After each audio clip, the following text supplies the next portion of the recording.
This was some interesting and disturbing news dealing with North Korea. There was a meeting today that was held with President Trump and all 100 senators, and the issue was in regard to North Korea. The Trump administration announced a quote-unquote new strategy with regard to the DPRK. The interesting result of this meeting is that some senators said that it was basically a waste of their time. They didn't learn anything new in this meeting. Other senators said that they learned a handful of things. According to the BBC World News, a top U.S. commander in the Pacific deployed an advanced missile defense system in South Korea. And it was a joint statement issued by Secretary of State Rex Tillerson, Defense Secretary Jim Mattis, and Director of National Intelligence Dan Coates. And this is what they said. They said, quote, "The United States seeks stability and peaceful denuclearization of the Korean Peninsula. We remain open to negotiations toward that deal. However, we remain prepared to defend ourselves and our allies. The president's approach aims to pressure North Korea into dismantling its nuclear, ballistic missile, and proliferation programs by tightening economic sanctions and pursuing diplomatic measures with our allies in the region and regional partners." Okay, this is the United States language with regard to deploying the THAAD missile defense system in South Korea. However, this as confident as this language sounds from the American perspective, it's not so confident even from the South Korean perspective, because internally, the internal domestic politics of South Korea, some South Koreans view this as a provocative move that could in and of itself destabilize an already volatile situation. And so, you know, this sounds like a bold move to bolster the position of South Korea, but there's some South Koreans that look at this as a move that actually undermines their security. And so it's interesting in this dynamic that we often talk about, is that sometimes we believe that these bold, brash moves are moves that help, but in actuality, they undermine your security, right? We think of making a strike as something that could strengthen our security, but in actuality, the ramifications and the blowback from that action actually undermine our security in the long run. And this is what's coming from some voices in South Korea. So, you know, the United States is here saying, no, we're here to defend you. But in a lot of ways, the United States is undermining completely the security of South Korea, at least according to some South Koreans. Now, this is a standard move by the United States, right? This is what we do. This is how we react to these types of situations.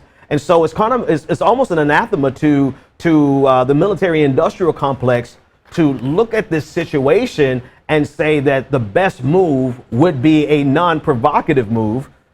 It's an anathema to them, because they see a puzzle and they bring a hacksaw. I don't know the right. They see a problem and they bring a hammer to every single problem. This is what they do. And in this case, it's quite possible that this move that they feel is bolstering the security of South Korea could be one that undermines the security of South Korea. A part of their plan, in addition to deploying the missile defense system, is to pressure China to lean more heavily on North Korea to freeze their nuclear weapons program. And this goes back to the conversation that we had last week, or actually 2 weeks ago, when President Xi was at Mar-a-Lago with Donald Trump. And President Xi actually had to explain to Donald Trump that despite contrary to popular belief, China does not really have the ability to demand that North Korea do anything, right? They can apply economic pressure if they find ways of doing that. They could try to apply diplomatic pressure if they find ways to do that. But it's not just an on-off switch. You can't just say North Korea is completely beholden to what China wants. No, North Korea has demonstrated in the past that they're willing to buck China in many regards. In fact, the Kim Jong-un's half-brother that was killed was actually the preferred son of China. And so in many ways, depending on what narrative of that assassination that you take, that in itself could have been a shirking or a rejection of Chinese influence in North Korea. So while we're looking at at China to lean heavily, quote, according to this article, lean heavy on North Korea, The truth of the matter is China may not be able to lean any heavier on North Korea than they already are. All right. So China, in addition to South Koreans, China itself says that the deployment of the THAAD missile defense system will destabilize security. And there have been protests vocally from China, but there have actually been protests against this move by South Koreans. This is going to be interesting. Again, there's a question of what should be done and what can be done. What are our options? And the options that we're taking at this point seem to be a standard play from the military industrial complex, from our Defense Department, right? This is what our this is what our military does. The question is it the right move? And if this is not the right move, what is the right move to handle the situation, right? I don't want to just be a contrarian and say that what our military is doing is wrong and not explore what are our other options here, because we are faced with a dilemma in North Korea. We are faced with a dilemma of nuclear proliferation that definitely has the ability to destabilize the region even more than it is already destabilized, right? To make a volatile situation even more volatile. So what is the right move?